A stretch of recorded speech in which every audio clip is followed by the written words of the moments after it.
Chapter 13. The management of the Hotel Mallory appeared to have undergone a change of heart or of policy toward fuzzies. It might have been Gus Branhard's threats of action for racial discrimination and the possibility that the fuzzies might turn out to be a race instead of an animal species after all. The manager might have been shamed by the way the Lurkin story had crumbled into discredit and influenced by the revived public sympathy for the fuzzies. Or maybe he just decided that the chartered Zarathustra company wasn't as omnipotent as he'd believed. At any rate, a large room, usually used for banquets, was made available for the fuzzies. George Lunt and Ben Rainsford were bringing in for the trial, and the four strangers and their black and white kitten were installed there. There were a lot of toys of different sorts, courtesy of the management, and a big view screen. The four strange fuzzies dashed for this immediately and turned it on, yeeking in delight as they watched landing craft coming down and lifting out at the municipal spaceport. They found it very interesting. It only bored the kitten. With some misgivings, Jack brought Baby down and introduced him. They were delighted with Baby, and Baby thought the kitten was the most wonderful thing he had ever seen. When it was time to feed them, Jack had his own dinner brought in and ate with them. Gus and Gerd came down and joined him later. "We got the Lurkin kid and her father," Gus said, and then falsettoed, "Nah, Pop gimme a beatin', and the cops told me to say it was the fuzzies." "She say that?" Under veridication, with the screen blue as a sapphire, in front of half a dozen witnesses and with audio visuals on. Innerworld's putting it on the air this evening. Her father admitted it too, named Waller and the desk sergeant. "We're still looking for them. Till we get them, we aren't any closer to Emmert or Grego. We did pick up the two car cops, but they don't know anything on anybody but Waller." That was good enough as far as it went, Branhard thought, but it didn't go far enough. There were those four strange fuzzies showing up out of nowhere, right in the middle of Nick Emmert's drive hunt. They'd been kept somewhere by somebody. That was how they'd learned to eat XT3 and found out about view screens.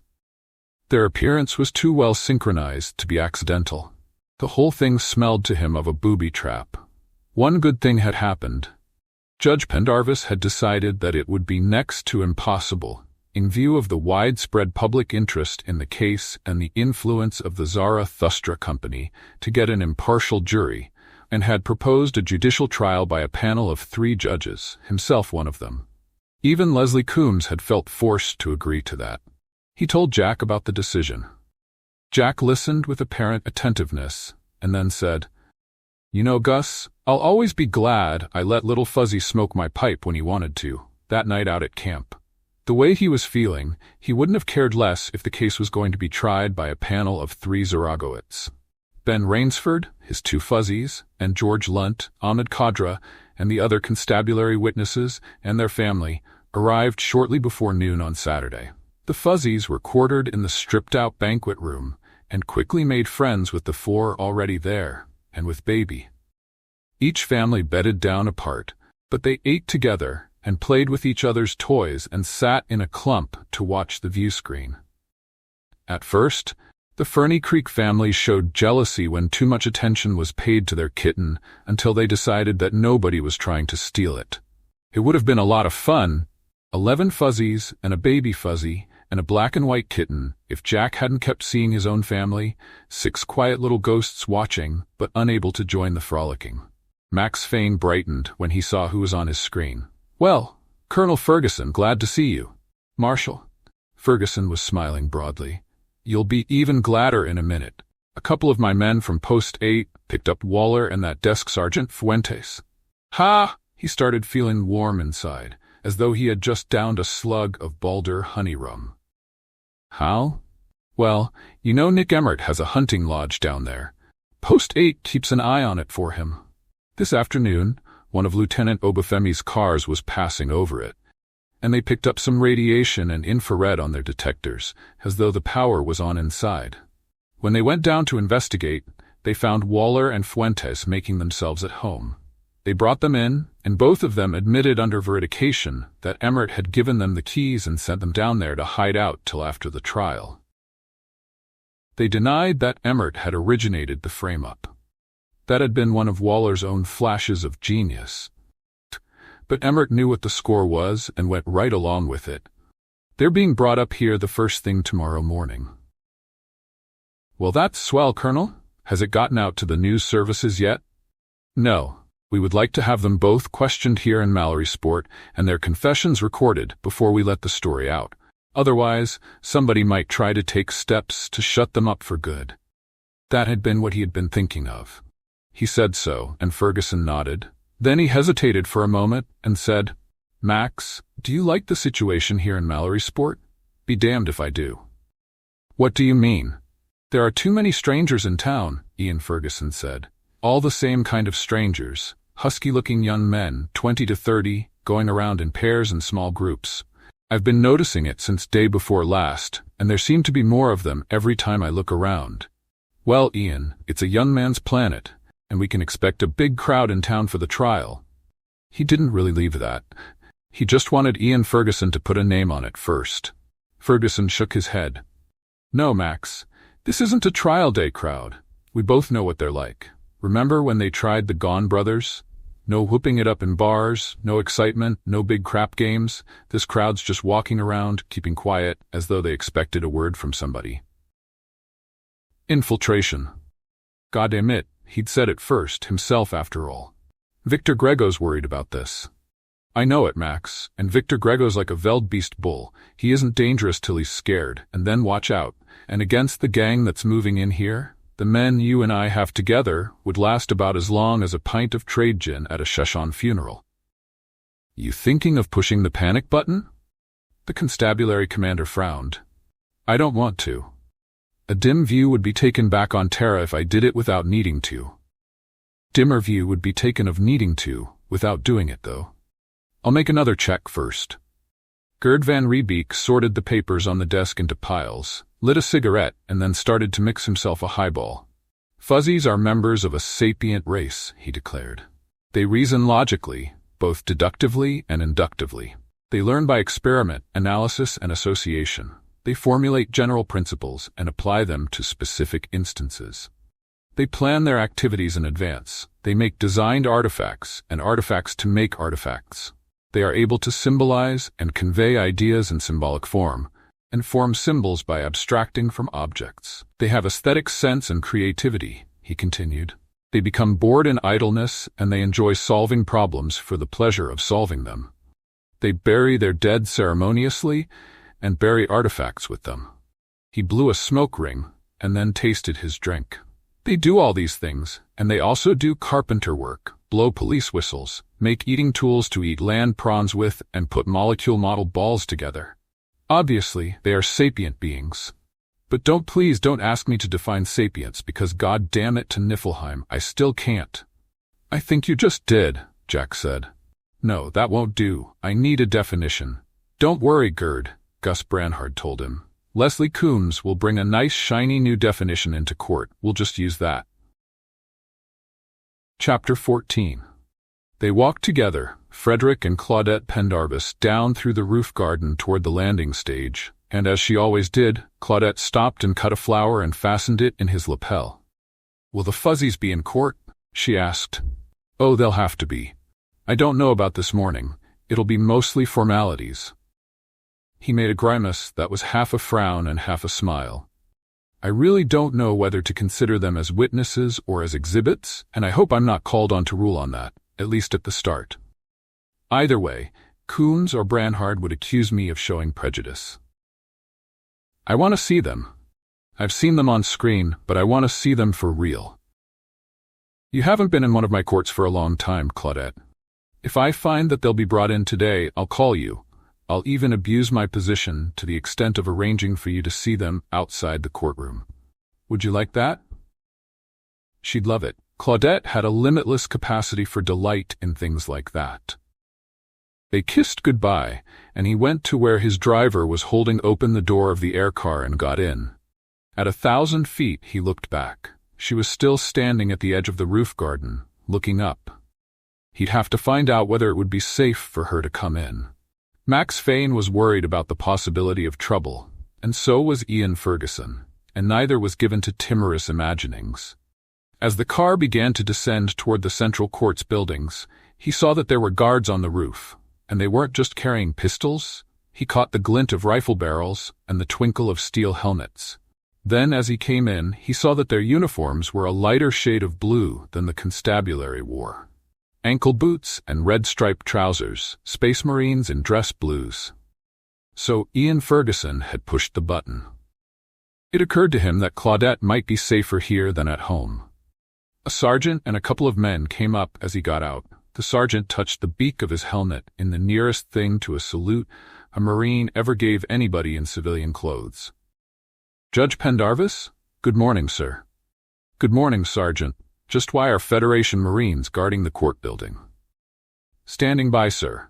Orders of Commodore Napier. You'll find that Marshal Fane's people are in charge below decks, but Marine Captain Casagra and Navy Captain Greibenfeld are waiting to see you in your office." As he started toward the elevators, a big Zarathustra company car was coming in.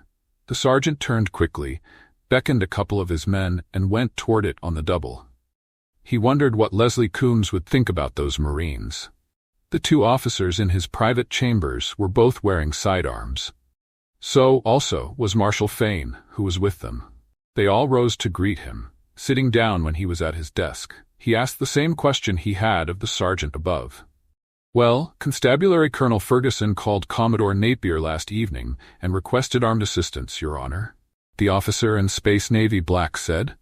He said, that the city had been infiltrated. In that, Your Honor, he was perfectly correct. Beginning Wednesday afternoon, Marine Captain Casagra, here on Commodore Napier's orders, began landing a Marine infiltration force preparatory to taking over the Residency. That's been accomplished now. Commodore Napier is there, and both Resident General Emmert and Attorney General O'Brien are under arrest on a variety of malfeasance and corrupt practice charges, but that won't come into Your Honor's court. They'll be sent back to Terra for trial. Then Commodore Napier's taken over the civil government? Well, say he's assumed control of it, pending the outcome of this trial. We want to know whether the present administration's legal or not. Then you won't interfere with the trial itself? That depends, Your Honor. We are certainly going to participate. He looked at his watch. You won't convene court for another hour? Then perhaps I'll have time to explain. Max Fane met them at the courtroom door with a pleasant greeting. Then he saw Baby Fuzzy on Jack's shoulder and looked dubious.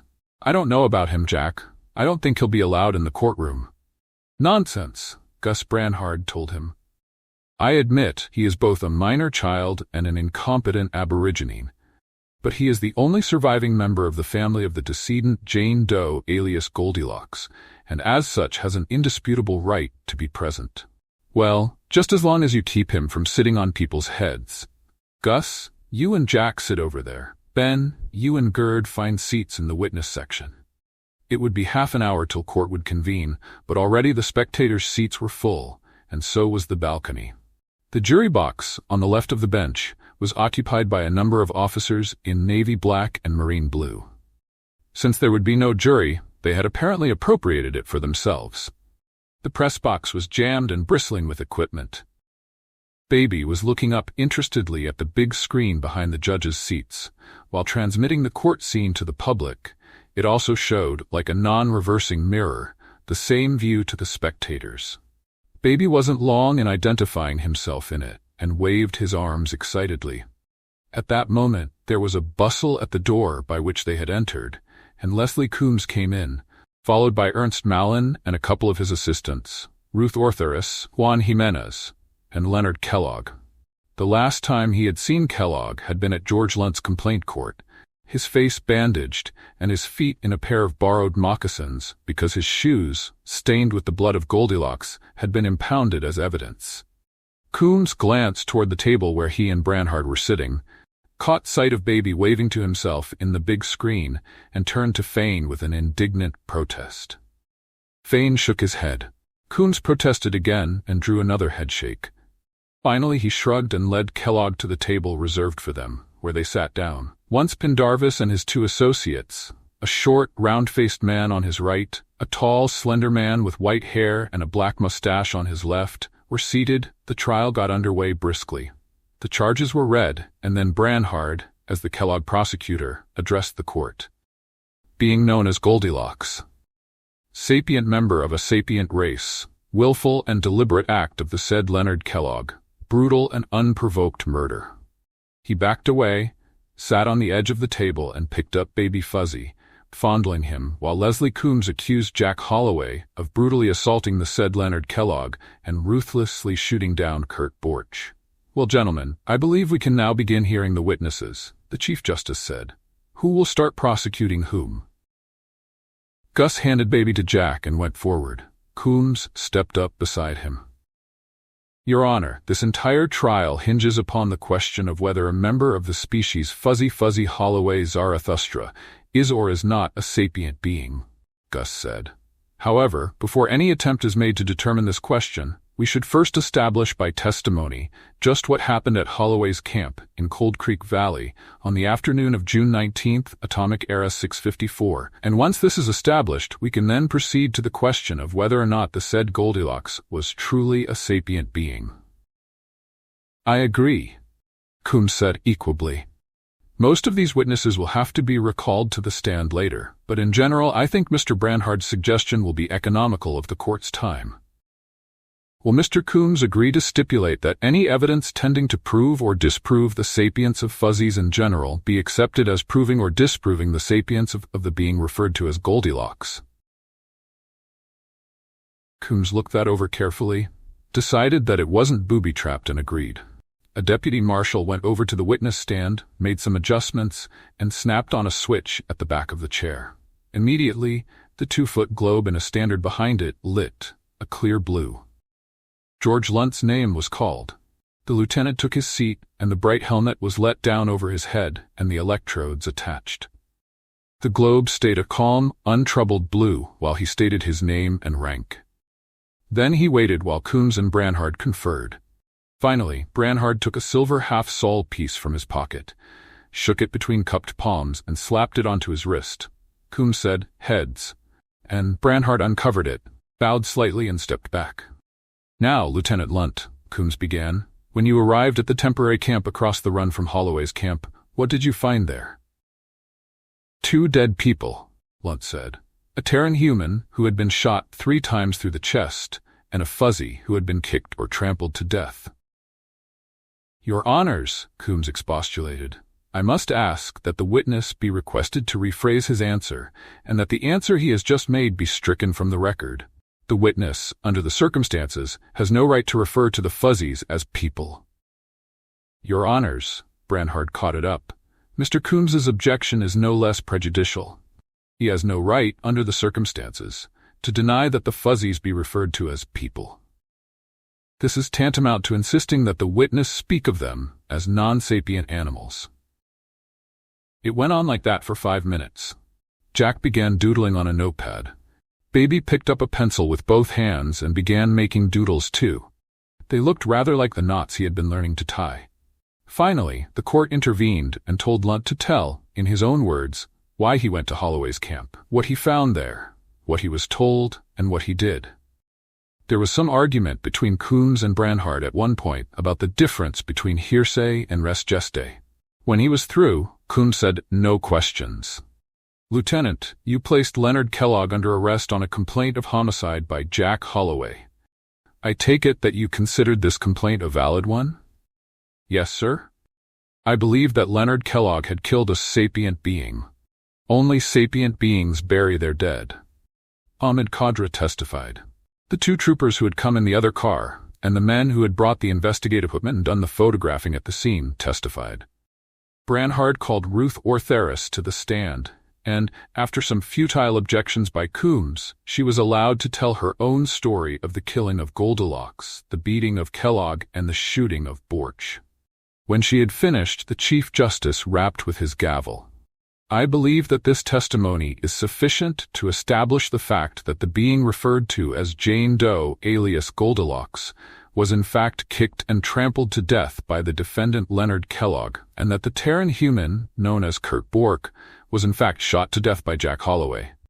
This being the case, we may now consider whether or not either or both of these killings constitute murder within the meaning of the law. It is now 11:40. We will adjourn for lunch and court will reconvene at 1400. There are a number of things, including some alterations to the courtroom, which must be done before the afternoon session. Yes, Mr. Branhard? Your Honors, there is only one member of the species Fuzzy Holloway Zarathustra at present in court, an immature and hence non-representative individual. He picked up Baby and exhibited him. If we are to take up the question of the sapience of this species or race, would it not be well to send for the Fuzzies now staying at the Hotel Mallory and have them on hand? Well, Mr. Branhard, Pendarvis said, we will certainly want Fuzzies in court, but let me suggest that we wait until after court reconvenes before sending for them. It may be that they will not be needed this afternoon. Anything else? He tapped with his gavel. Then court is adjourned until 1400. Some alterations in the courtroom had been a conservative way of putting it. 4 rows of spectators' seats had been abolished and the dividing rail moved back. The witness chair, originally at the side of the bench, had been moved to the dividing rail and now faced the bench, and a large number of tables had been brought in and ranged in an arc with the witness chair in the middle of it. Everybody at the tables could face the judges and also see everybody else by looking into the big screen. A witness on the chair could also see the veridicator in the same way. Gus Branhard looked around when he entered with Jack and swore softly, "No wonder they gave us 2 hours for lunch. I wonder what the idea is." Then he gave a short laugh. "Look at Coombs. He doesn't like it a bit." A deputy with a seating diagram came up to them. "Mr. Branhard, you and Mr. Holloway over here at this table." He pointed to one a little apart from the others, at the extreme right facing the bench.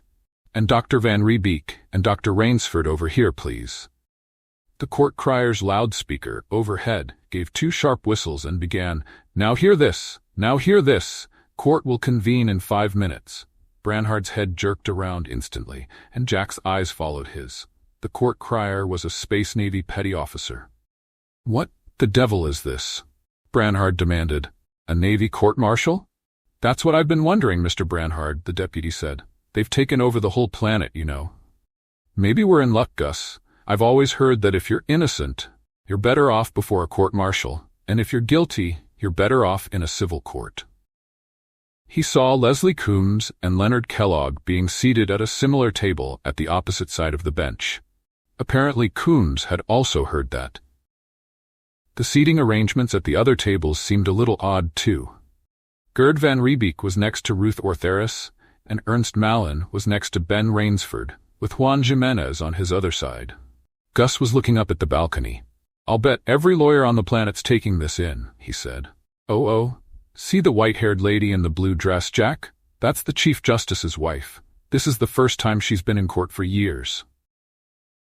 "Hear ye, hear ye, hear ye. Rise for the honorable court." Somebody must have given the petty officer a quick briefing on courtroom phraseology. He stood up, holding Baby Fuzzy, while the 3 judges filed in and took their seats. As soon as they sat down, the Chief Justice rapped briskly with his gavel. "In order to forestall a spate of objections, I want to say that these present arrangements are temporary, and so will be the procedures which will be followed. We are not at the moment trying Jack Holloway or Leonard Kellogg. For the rest of this day, and I fear for a good many days to come, we will be concerned exclusively with determining the level of mentation of Fuzzy Holloway Zarathustra. For this purpose, we are temporarily abandoning some of the traditional trial procedures. We will call witnesses. Statements of purported fact will be made under veridication as usual. We will also have a general discussion in which all of you at these tables will be free to participate. I and my associates will preside. As we can't have everybody shouting disputations at once, anyone wishing to speak will have to be recognized. At least, I hope we will be able to conduct the discussion in this manner. You will all have noticed the presence of a number of officers from Xerxes Naval Base, and I suppose you have all heard that Commodore Napier has assumed control of the civil government. Captain Greibenfeld, will you please rise and be seen? He is here participating as amicus curiae, and I have given him the right to question witnesses and to delegate that right to any of his officers he may deem proper. Mr. Coombs and Mr. Branhard may also delegate that right as they see fit. Coombs was on his feet at once. Your Honors, if we are now to discuss the sapience question, I would suggest that the first item on our order of business be the presentation of some acceptable definition of sapience.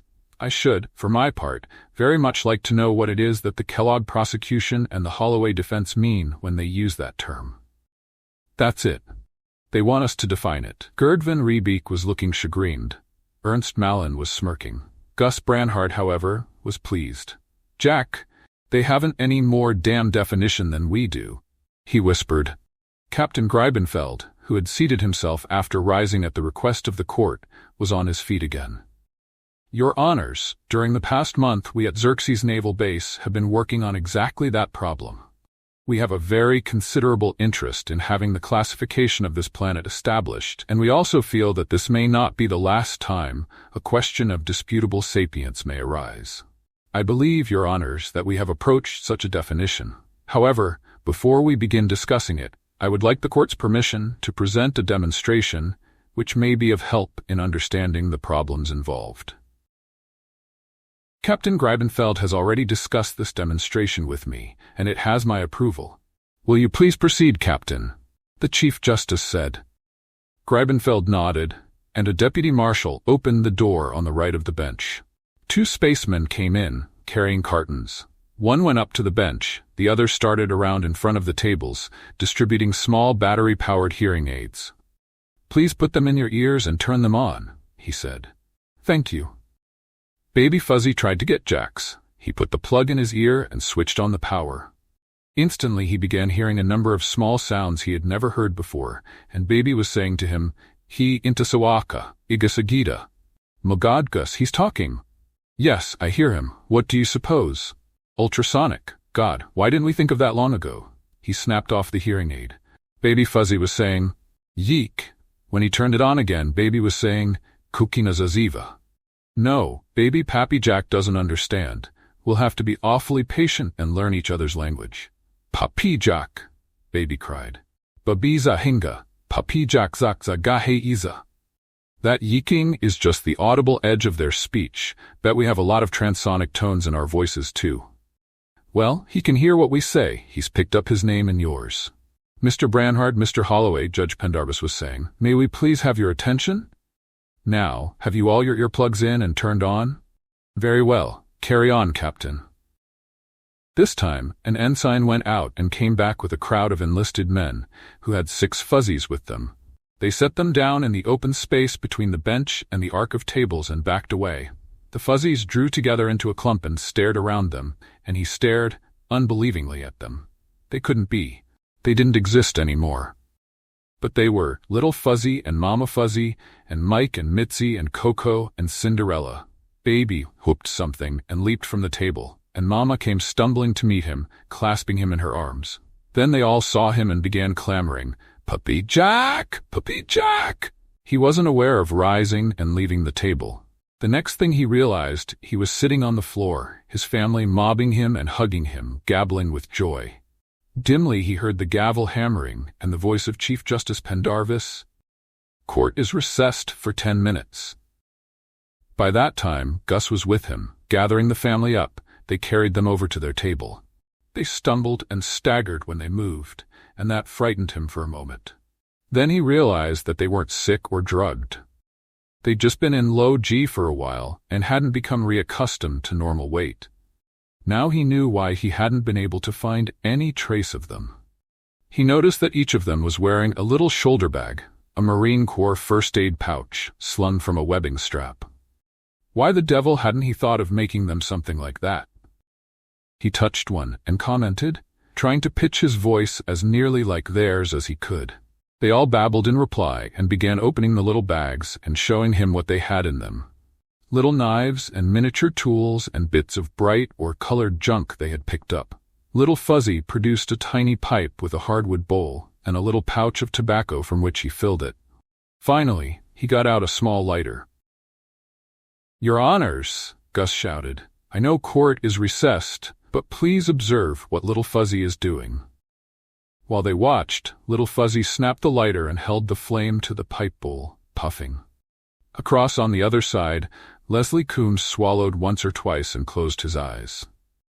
When Pendarvis rapped for attention and declared court reconvened, he said, "Ladies and gentlemen, you have all seen and heard this demonstration of Captain Greibenfeld's. You have heard these fuzzies uttering what certainly sounds like meaningful speech, and you have seen one of them light a pipe and smoke. Incidentally, while smoking in court is discountenanced, we are going to make an exception during this trial in favor of fuzzies. Other people will please not feel themselves discriminated against." That brought Coombs to his feet with a rush. He started around the table and then remembered that under the new rules he didn't have to. "Your Honors, I objected strongly to the use of that term by a witness this morning. I must object even more emphatically to its employment from the bench. I have indeed heard these fuzzies make sounds which might be mistaken for words, but I must deny that this is true speech. As to this trick of using a lighter, I will undertake, in not more than 30 days, to teach it to any Terran primate or Freyan Kulf." Greibenfeld rose immediately. "Your Honors, in the past 30 days, while these fuzzies were at Zerk's naval base, we have compiled a vocabulary of 100-odd fuzzy words, for all of which definite meanings have been established, and a great many more for which we have not as yet learned the meanings. We even have the beginning of a fuzzy grammar. As for this so-called trick of using a lighter, little fuzzy, we didn't know his name then, and referred to him as M2, learned that for himself, by observation. We didn't teach him to smoke a pipe either. He knew that before we had anything to do with him." Jack rose while Greibenfeld was still speaking. As soon as the Space Navy captain had finished, he said, "Captain Greibenfeld, I want to thank you and your people for taking care of the fuzzies, and I'm very glad you learned how to hear what they're saying, and thank you for all the nice things you gave them. But why couldn't you have let me know they were safe? I haven't been very happy the last month, you know." "I know that, Mr. Holloway, and if it's any comfort to you, we were all very sorry for you. But we could not take the risk of compromising our secret intelligence agent in the company's science center, the one who smuggled the fuzzies out the morning after their escape." He looked quickly across in front of the bench to the table at the other end of the ark. Kellogg was sitting with his face in his hands, oblivious to everything that was going on, but Leslie Coombs's well-disciplined face had broken, briefly, into a look of consternation. "By the time you and Mr. Branhard and Marshal Fane arrived with an order of the court for the fuzzies' recovery, they had already been taken from Science Center and were on a Navy landing craft for Xerxes. We couldn't do anything without exposing our agent. That, I am glad to say, is no longer a consideration." "Well, Captain Greibenfeld," the Chief Justice said, "I assume you mean to introduce further testimony about the observations and studies made by your people on Xerxes. For the record, we'd like to have it established that they were actually taken there, and when, and how." "Yes, Your Honor. If you will call the fourth name on the list I gave you and allow me to do the questioning, we can establish that." The Chief Justice picked up a paper. "Lieutenant J.G. Ruth Ortheris, TFN Reserve," he called out. This time, Jack Holloway looked up into the big screen, in which he could see everybody. Gerd van Riebeek, who had been trying to ignore the existence of the woman beside him, had turned to stare at her in amazement. Coombs's face was ghastly for an instant, then froze into corpse-like immobility. Ernst Malin was dithering in incredulous anger. Beside him, Ben Rainsford was grinning in just as incredulous delight. As Ruth came around in front of the bench, the fuzzies gave her an ovation. They remembered and liked her. Gus Branhard was gripping his arm and saying, "Oh, brother, this is it, Jack. It's all over but shooting the cripples." Lieutenant J.G. Ortheris, under a calmly blue globe, testified to coming to Zarathustra as a Federation Naval Reserve officer, recalled to duty with intelligence, and taking a position with the company. As a regularly qualified doctor of psychology, I worked under Dr. Malin in the scientific division, and also with the school department and the juvenile court. At the same time, I was regularly transmitting reports to Commander Aelborg, the chief of intelligence on Xerxes.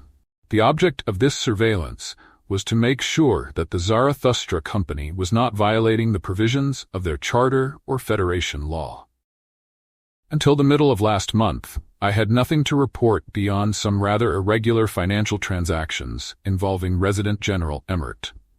Then, on the evening of June 15, that was when Ben had transmitted the tape to Juan Jimenez. She described how it had come to her attention. As soon as possible, I transmitted a copy of this tape to Commander Elborg. The next night, I called Xerxes from the screen on Dr. Van Riebeek's boat and reported what I'd learned about the Fuzzies. I was then informed that Leonard Kellogg had gotten hold of a copy of the Holloway-Rainsford tape and had alerted Victor Grego that Kellogg and Ernst Malin were being sent to Beta Continent with instructions to prevent publication of any report claiming sapience for the Fuzzies, and to fabricate evidence to support an accusation that Dr. Rainsford and Mr. Holloway were perpetrating a deliberate scientific hoax. "Here, I'll have to object to this, Your Honor," Coombs said, rising. "This is nothing but hearsay. This is part of a Navy intelligence situation estimate given to Lieutenant Ortheris, based on reports we had received from other agents," Captain Greibenfeld said. "She isn't the only one we have on Zarathustra, you know. Mr. Coombs, if I hear another word of objection to this officer's testimony from you, I am going to ask Mr. Branhard to subpoena Victor Grego and question him under veridication about it." "Mr. Branhard will be more than happy to oblige, Commander," Gus said loudly and distinctly. Coombs sat down hastily. "Well, Lieutenant Ortheris, this is most interesting, but at the moment, what we're trying to establish is how these Fuzzies got to Xerxes Naval Base," the chubby Associate Justice, Ruiz, put in. "I'll try to get them there as quickly as possible, Your Honor," she said. On the night of Friday the 22nd, the Fuzzies were taken from Mr. Holloway and brought into Mallorysport. They were turned over by Mohammed O'Brien to Juan Jimenez, who took them to Science Center and put them in cages in a room back of his office. They immediately escaped. I found them the next morning and was able to get them out of the building and to turn them over to Commander Elborg, who had come down from Xerxes to take personal charge of the Fuzzy operation. I will not testify as to how I was able to do this. I am at present and was then an officer of the Terran Federation Armed Forces. The courts have no power to compel a Federation officer to give testimony involving breach of military security. I was informed, through my contact in Mallorysport, from time to time, of the progress of the work of measuring the Fuzzies' mental level there. I was able to pass on suggestions occasionally. Anytime any of these suggestions was based on ideas originating with Dr. Malin, I was careful to give him full credit. Malin looked singularly unappreciative. Branhard got up. "Before this witness is excused, I'd like to ask if she knows anything about 4 other Fuzzies, the ones found by Jack Holloway up Ferny Creek on Friday."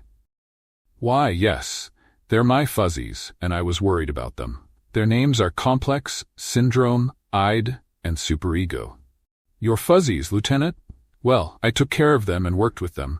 Juan Jimenez and some company hunt taught them over on Beta Continent. They were kept at a farm center about 500 miles north of here, which had been vacated for the purpose.